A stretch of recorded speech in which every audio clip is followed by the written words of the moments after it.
then Shauli, please introduce. Yeah, So yeah, hello sure. everyone. This is Victorian Vanguard, and this will going to be the 10th episode of Victorian Sundays, which is a new podcast series. And apart from that, we are also going to, publish these lectures into edited book, which will be published by Peter Lang, and we have already shared this. So if you want to learn more about it, then you can definitely visit victorianvanguard.com. And Shauli would like to introduce. Yeah, Yes, sure. sir. So, hello everyone, I'm Shauli, and today we have with us Robert Rich. Robert has received his PhD in English from the University of Rochester in 2023, and he also teaches there currently the first year writing. His research primarily involves looking at the 19th century British literature alongside the methodological debates between classical and historical economics over proper relationship between deductive logic and empiricism in understanding economic life and human motivation. In addition to this, his work on Victorian realism, he has also published multiple articles on utopian literature. So we are very uh, honored to have Rob with us today. And thank you for joining us today and accepting our invitation. So, today, Robert will be the title of his lecture is Are Not All People Beautiful? Human and Animal Nature in W.H. Hudson's A Crystal Age. So, yeah, now the stage is over to you, Rob. You can start. Okay, thank you for that introduction. Um, gonna share my screen. Um,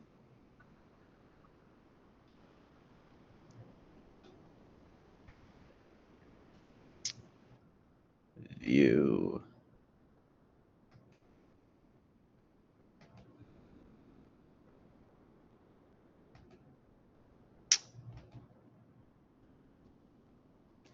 Okay, so you can all see the screen now. Okay, so yeah, as some of you already know, W.H. Hudson was an Argentinian-born naturalist who moved to England in his early 20s. His literary output is pretty eclectic, a pretty good mix of fiction and nonfiction and poetry, and his fiction is pretty eclectic as well. Some of it's in a more romantic vein, some of it's in a more realistic vein. But today I'm talking about his utopian novel, A Crystal Age, set in a very, very, very distant future. And so there's a lot of things about the plot of A Crystal Age that have always been a little bit perplexing. One of those is, of course, the question of like how the narrator actually gets there. Unlike a lot of utopias that are in like geographic locations, like, Erewhon is over the range, a coming race is kind of inside the earth, or something like News from Nowhere, where it's a dream. In A Crystal Age, the narrator gets to this universe because he falls down a ravine and loses consciousness and just sort of wakes up tens of thousands of years in the future, which is kind of strange. But adding to that, there's the fact that he seems to die at the end of the novel, which kind of raises the question of, okay, then like how did we actually get this manuscript? How are we reading this? If he was writing this in like the future and then died, like how did this ever get back to us? But more fundamental for really understanding the utopia as a utopia is the sort of unanswered question about like their reproduction in this world, because communities in the Crystal Age are family sized, and you eventually learn that the mother is nominated from among the females of the household, but it's never really explained where the father comes from, and how do they actually avoid inbreeding, or do they avoid inbreeding? That's sort of one of the unanswered questions. And so a lot of critics have wondered for like a long time, like how exactly should we take this work as a utopia? To what extent did Hudson actually desire this?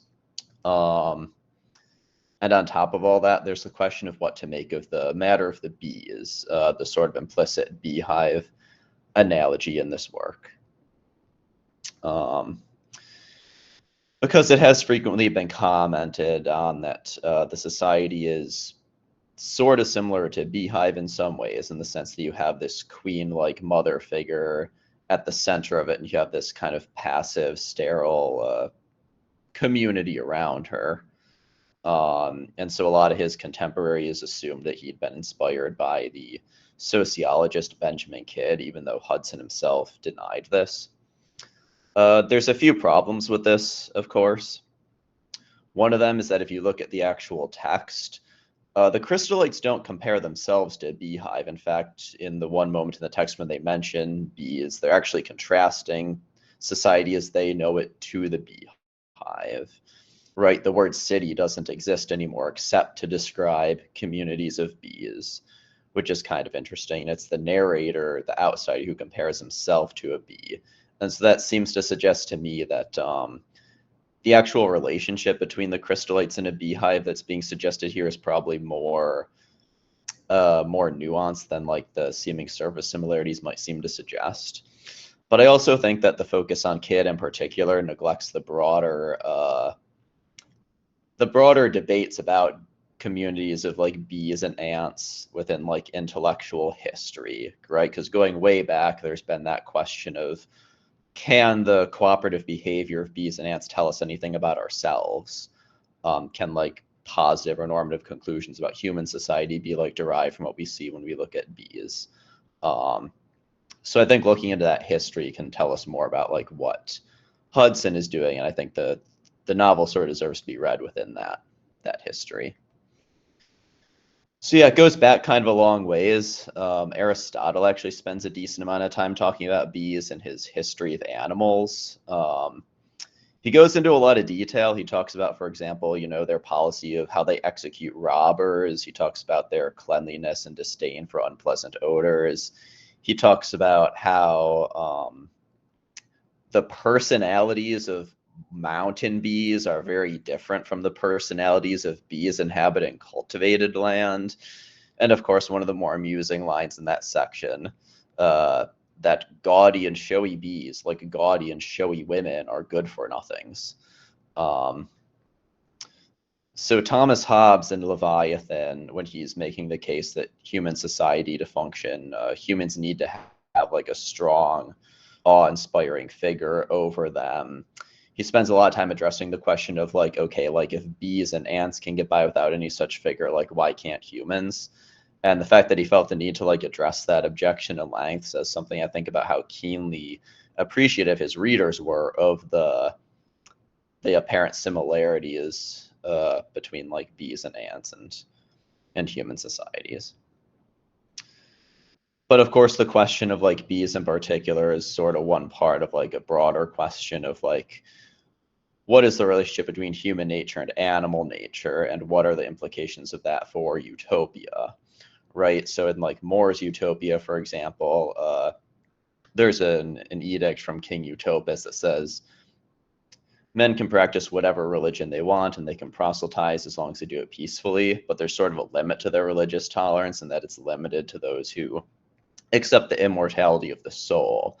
Because, if you don't accept that the soul is immortal, then you're saying humans are no different than animals. And someone who believes that, they would do any evil thing they could get away with, right? So for More, at least, the fitness of humans for utopia is dependent on their being different from animals, and dependent upon their being willing to acknowledge that they're different from animals. But, later utopian writers couldn't always assume such a clean distinction, partly because philosophers were complicating this relationship. And Montaigne is, of course, an example of that in Apology for Raymond Sebond.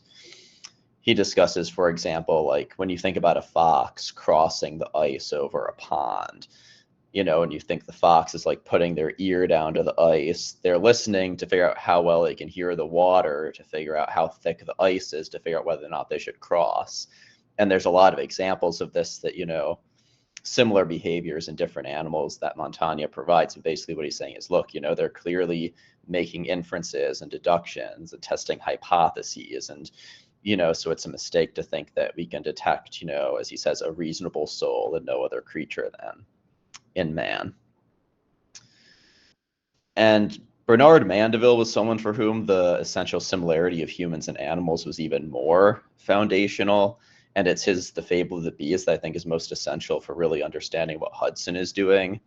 Um, so Fable of the Bees was basically an anti-utopian satire. It started as like a 400-line poem, but then grew gradually so that the fourth volume was 2 volumes long because it contained so much commentary and so many additional essays in addition to the original 400-line poem.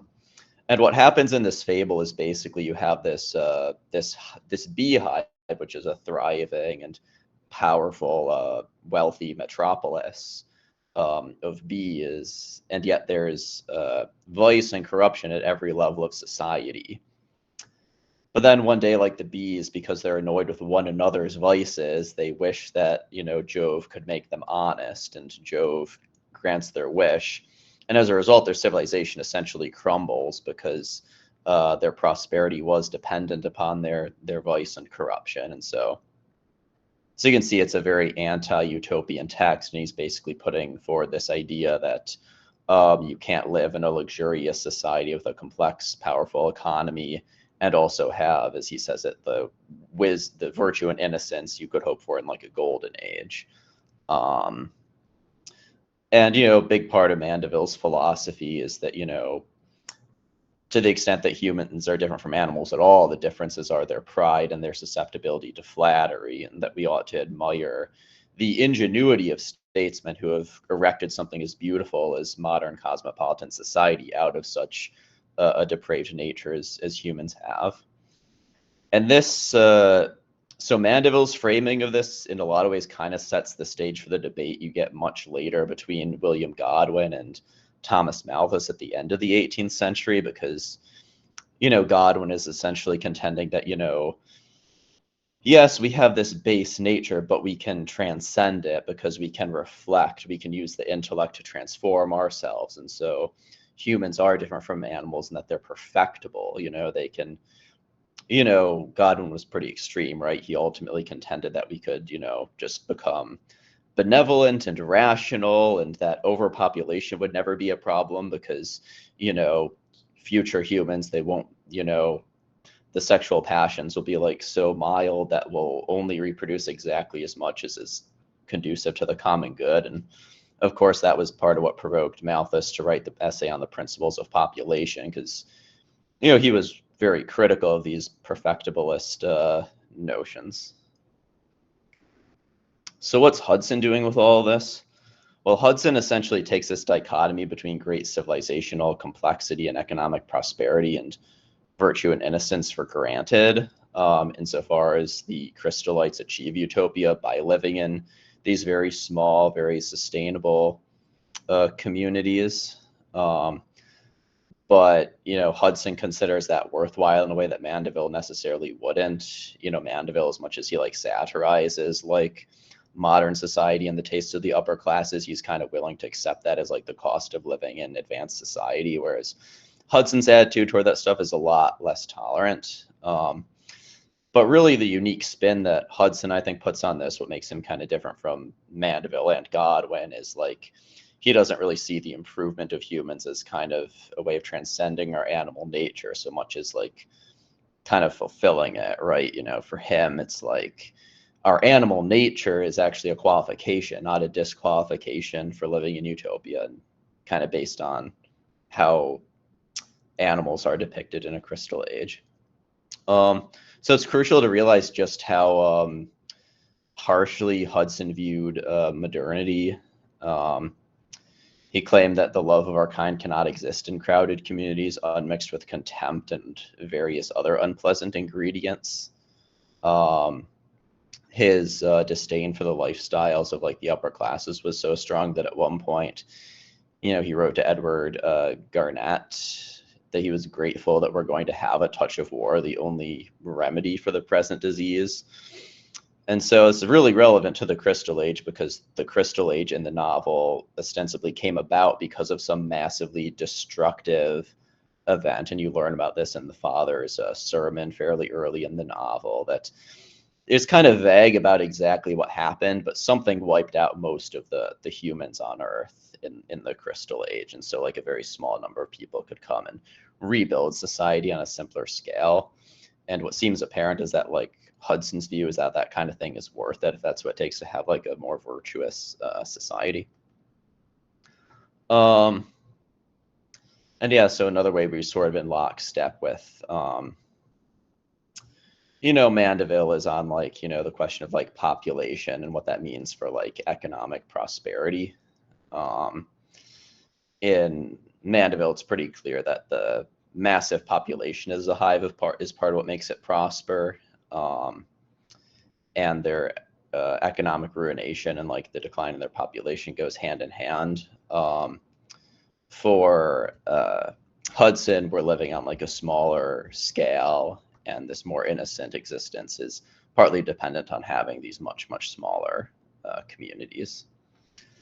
And, if crystallite communities are households, then crystallite economics is essentially household economics. So, in contrast to what you see in the hive before its fall in Mandeville, where like fickleness, caprice, these tastes and everything from furniture to food that are constantly changing are driving commerce. They're driving manufacturing, international trade. In the Crystal Age, you see the exact opposite of that. Things are very, very permanent in the Crystal Age, and there's a kind of sacredness to that. So like the father, even though he's hundreds of years old, has basically never heard of a house being put up or pulled down. Like the houses are kind of like they're all ancient. In fact, Yoletta gets a month-long banishment just for like accidentally tearing one page of a book. And so the lack of demand for goods, that naturally limits the demand for labor, as Mandeville recognized. And so in the Crystal Age, the workday is very short. So to understand like the sort of additional spin that Hudson's put on this, it's important to remember that he was a naturalist, and because of that, he was particularly attuned to the emotional intelligence and depth of animals in a way that maybe a lot of his contemporaries weren't. In Far Away and Long Ago, which is his autobiography, he talks about like the time a dog died when he was a child, and that was the first thing that really got him thinking about mortality, and how his mother consoled him by telling him that all of us have this immortal soul that like continues to exist after our physical body dies.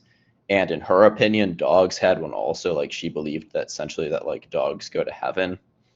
And you can kind of see that in a lot of Hudson's writings, this belief that like animals have this spirituality to them, that they do have souls.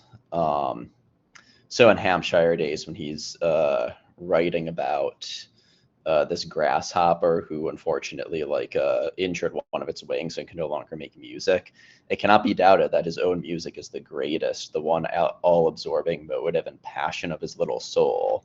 And as strange as it might sound, it's impossible to observe these grasshoppers without regarding them as creatures of like passions with ourselves. And you see this in the way that the animals are depicted in like the Crystal Age. So he'll describe like a bull and a sheep and a horse like holding a consultation, and like horses like touching their noses and exchanging ideas on the subject. The horses in particular are really interesting because the horses help him plow the fields, but like they don't really need to be driven. In fact, they're kind of getting annoyed when he like screws up, when the narrator screws up, and the horses just kind of leave of their own accord when the workday is over. So like the cooperation of like humans and animals in agriculture is like seems a lot more like free and equal than it would be like in our own time. There's also a wolf who kind of terrifies him at first because it's a wolf, but ends up being like a really good friend. And this is all to suggest that like the crystallites, even though they've kind of evolved, they've changed a lot from like the humans that like the narrator's familiar with from Victorian era. what's really happening isn't so much that they've overcome their animal nature, but they've like fulfilled it in a sense. Um, it's important to think a little bit how the narrator and his characterization fits in with all this. So Smith's characterization, it's very consistent with what Mandeville would describe as motivating men in modern society. It's sort of the low passions, his greed and lust, that seem to be what are driving him. He's very lascivious. In fact, the first time he ever sees Yoletta, he like talks about like how much he loves her thighs, and how much he's enjoying looking at them. And a lot of the tension, sort of the humor in the novel, is how he is very lascivious in that way, and the Crystalites just don't understand his behavior at all, because it seems as though like courtship and flirtation and love, as we would understand, are like pretty much unknown to them. So like he's kind of flirting with her in this pretty obnoxious way, but she's pretty oblivious to like what he's trying to do. Um, well, what's notable is the way that like Smith changes throughout the novel, how he becomes like less of an alien among them, and toward the end, there's even some suggestions that his lust is starting to diminish a little bit. And so I think that if we can think of Smith as sort of a Mandevillian view of like man as he is in modern society, and the Crystalites as more of a sort of Godwinian belief that we can transcend our baser appetites, his transformation shows you how Hudson believes that actually could happen. And it's specifically by living in harmony with animal life and building a stronger connection to the natural world and the animals in it. And I think one of the things that makes that like really clear is the fact that when we first see Smith right before he meets the Crystalites, he appears in the forest and causes a lot of commotion among the birds. And he decides to start pelting them with chestnuts, which is something that like would have really appalled Hudson. Part of the reason Hudson was so involved with like the Royal Society of the Protection of Birds throughout like most of his adult life was because he was like disgusted by the way like the callousness with which people were harming and killing wildlife, particularly birds. And the fact that that's an aspect of Smith that like changes and is a significant part of his transformation is, I think, really indicative of what's really essential in terms of what's causing the change and what's like most foundational to it. So, late 19th century utopias often seem like really dated, but what I think reading A Crystal Age against the background of these questions about human and animal nature shows is that, Hudson's really engaging with questions that are still very relevant to utopian and anti-utopian discourse today. And we think about these questions about like how humans are motivated and how they can be motivated and whether their nature makes them fit or unfit for utopia and that kind of thing.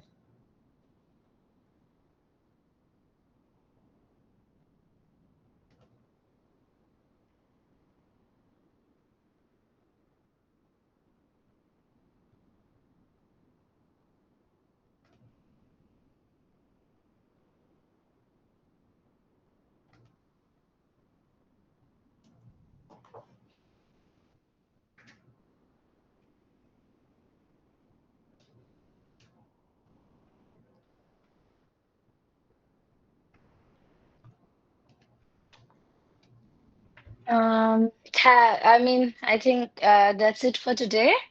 It was a very, very, very wonderful lecture, Rich, and I think we thoroughly enjoyed it. And you actually brought a very new and a nuanced and fresh perspective to this entire discourse around Hudson's novel. I think when we were reading Hudson, we didn't think of leave alone human-animal relationship. We didn't think of this utopian perspective that could also join this animal-human relationship. So I think that is something that I really enjoyed. So there were a few things that you mentioned in your lecture that I pointed out. I tried to note it down.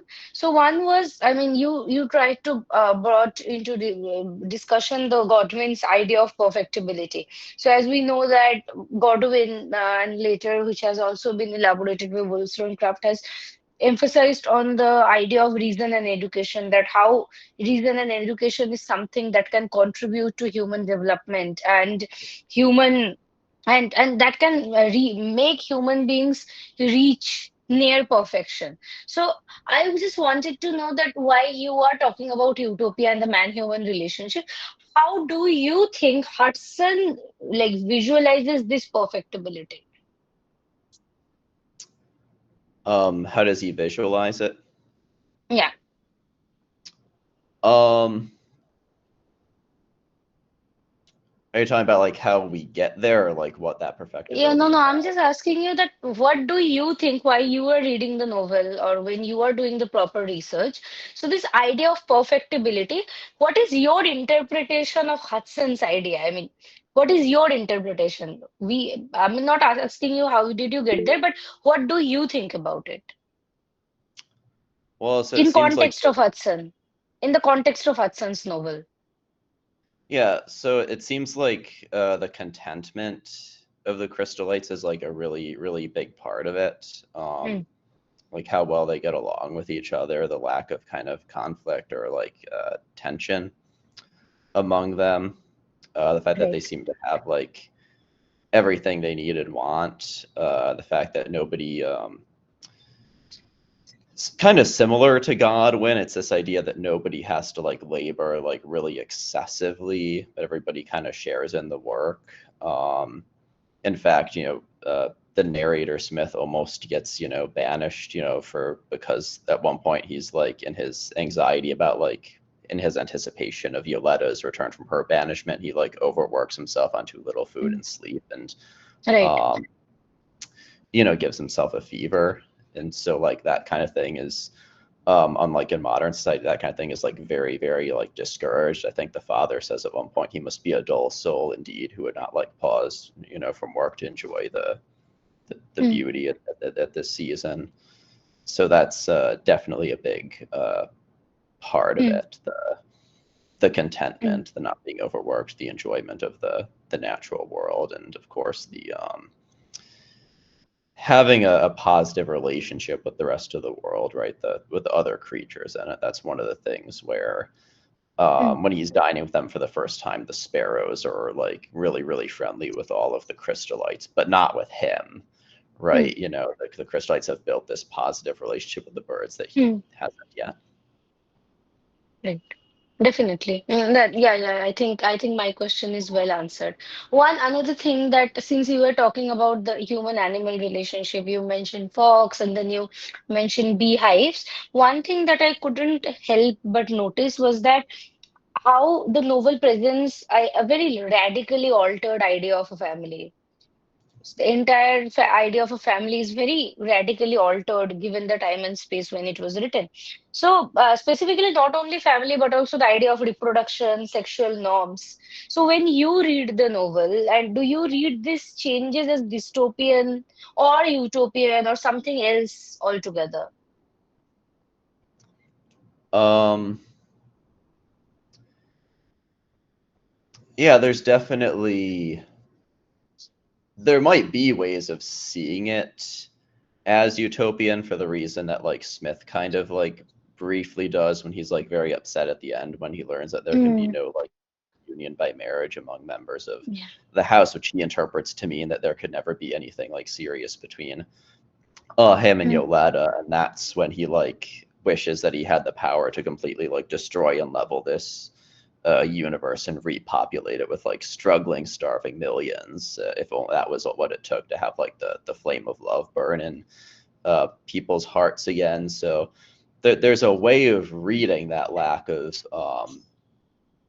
passion that's kind of dystopian. Um, I think one thing that like we never really learn is that we never learn like what the mother and father actually yeah. like when they were alone or what they were like Yeah. when they were younger, because it's entirely possible that for them there actually was like a real kind of courtship and actual like what we would recognize as romantic love, and just like the people who are nominated as like the mother and father are just the only people that ever find out about this. But yeah, it kind of seems like there's something about the mother is the only one in whom Smith ever sees anything that reminds him of his own time. So it's kind of like the more negative aspects of the way like she has to live. You know, they kind of see like sexual reproduction as like a necessary evil. And so like in some ways they're kind of she's kind of doing the things that like are necessary for everybody else to live in a utopia, and the thing that she sort of gets in return for that is this kind of reverence. So it's definitely possible to see like the two different kind of Mm. faces of it in that way. Right, right. Yeah. I think that is a very well, like I think of the very well a good answer. I think I am. I have one observation plus question. I mean, it is more like an observation. So there is, since it's it's happening on Victorian literature, and he is a Victorian writer. George Eliot, who is renowned for her novels, she has written a poem called "A Minor Prophet," which has same sort of philosophy. Because in Minor Prophet, we can see that Eliot is kind of telling us about a utopian world where everything is very much perfect. I mean, the world, when there was no crimes and it was so perfect, people were vegetarian, so they don't need to essentially kill anyone to live. However, at the end, Eliot shares her opinion on that, and she suggests that even though the world is perfect, everything is perfect, but she is not really enjoying the life there. So she just does not really like the fact that everything is perfect, which in my opinion is very much opposite to what we just witnessed here about what Hudson was preaching. So what would be your take on that? Like, if everything is perfect, then there will be no thrill to live. So will that be considered as a dystopian sort of setting, or will that be a utopian kind of setting? Well, that's always one of like the difficult questions of utopia is like, could a person living now like live in this society and actually like it? I'm not actually familiar with that poem. It sounds really interesting.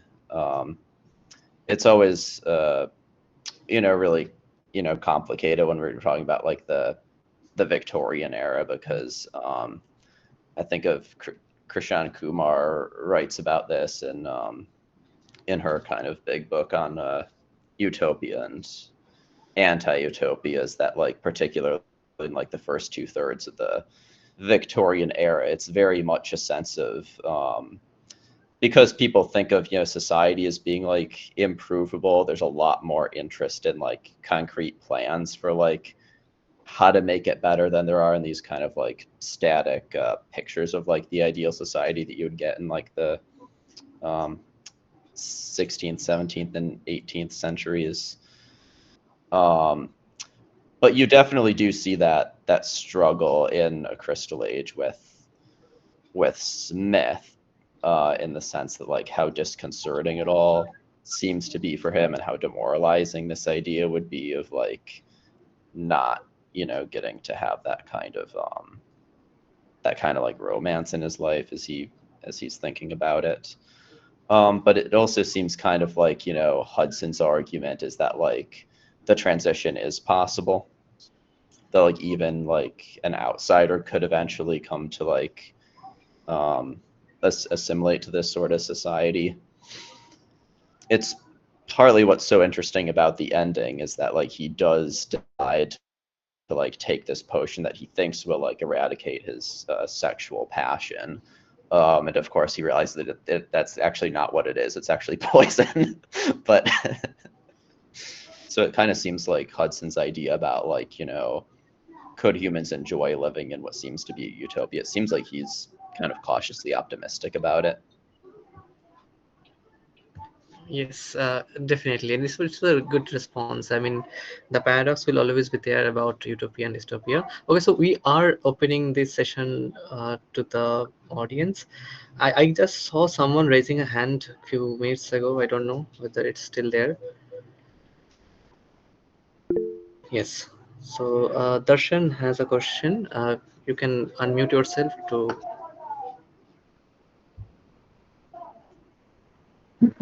Hello, Is Darshan, you can ask the question. am I audible?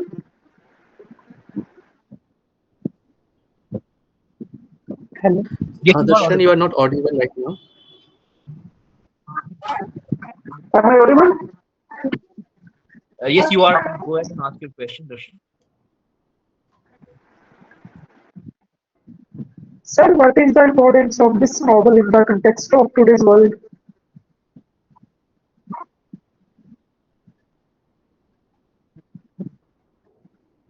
Darshan, can you repeat your question? What is the importance of the novel in the context of?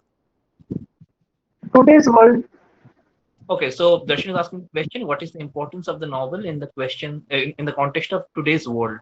I think like he wants to ask how does the novel qualifies as like or like establishing a connection with the modern world or the contemporary world. I would not say modern world. Uh, yes, yes, sir.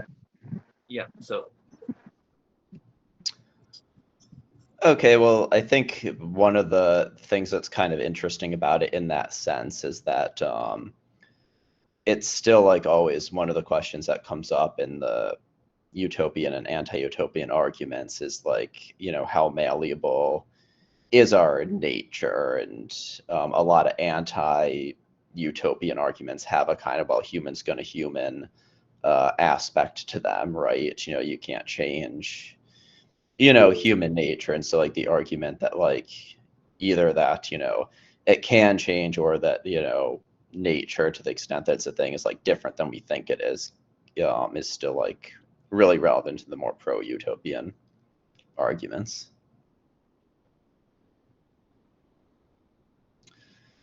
So And I I think think like that answers, yeah, that answers the question. Now, Monali has asked a question. So, her question is, she wants to know the fact that utopian ideology, in its pursuit of perfection and order, can evolve into a form of subtle dictatorship or control over individual freedom and identity.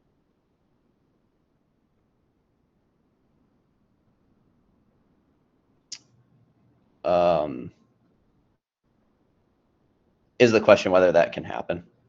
No, I think she is asking that since utopian ideology is also so much about, you also mentioned that in your lecture, that it's so much about perfection and perfectibility. So I think it's about if this pursuit, this strong pursuit of perfection can also take a turn of dictatorship.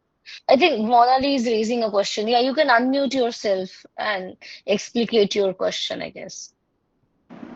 Thank you so much. I don't know if I'm audible or not. I hope I am. yeah, you are Yeah, audible. okay. Okay, thank you so much. I was asking on the philosophy behind the fact that how utopia was interpreted in Crystal Age. Like you have mentioned that how utopia caused the society or is the view of the society becoming a sort of a perfect or ideal state. But I feel that on certain situations that with the utopian ideology, there are certain forced ideas that are presented, and it is also there in it is forced on people who are underprivileged. But how the people who impose it, they change in position and they look down on people. So I am just looking for the philosophical thought behind this. That do you think that in the end the utopian ideology that the author proposes becomes a subtle dictatorship because it then turns into a patriarchal order, and then it becomes a total synthesis of a lot of stuff in the later part, because we all tend to become, or we all tend to think of an ideal state in the future, and we also work towards it, but then we are already imposed with the imperfections of it, but the text does not show it sometimes. So I would just like to know the philosophy behind it. Yeah, I think that's a good question. I mean, it kind of seems like the concern that's kind of visible there, particularly if you wanted to kind of see like the potential like dystopian possibilities of what you see in a crystal age. It's not so much like dictatorship as it is sort of, I guess we would call like more of a local tyranny. Um, because it is kind of like the local community's norms that are like very set, and if you come there, you just sort of have to conform to them because there's no other option. And there's not really a right to exit either, because like presumably like every other household is like pretty similar to this. Um, and you know, the everybody in the Crystal Age makes like a pilgrimage at some point in their life, so they do like see what other households are like, but it's sort of implied that there's not like a huge difference. So it's kind of the nature of like local, you know, tyranny, right? That it doesn't have to be enforced from like a single like figure from up on above to be like potentially kind of pernicious. Thank you so much. I got my answer.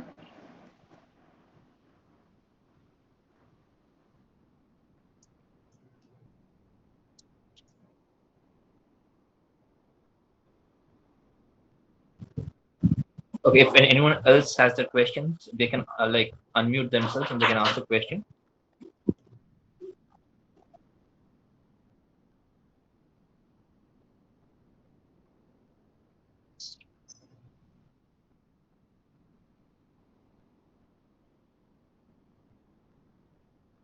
I think we do not have any more questions, so I think we should wrap it up for today. So thank you for your wonderful talk, Robert, and it was brilliant having you here with us. And I think your topic inspired a lot to ask questions, and now it also kind of it has intrigued people to go back to the text and look at the text in a very new um, lens. And I think, yeah, thank you again for being with us today. And thank you everyone for joining Victorian Sundays. So let's call it a day, and we will meet you all again on next Sunday. So thank you everyone. Yeah. Thanks for having me, and thanks for all the great questions. Yeah, thank you. Uh, Thank you, sir. yeah, so let's call it a day, and to stay tuned to Victorian Sundays for more updates, and we'll meet you all on next Sunday.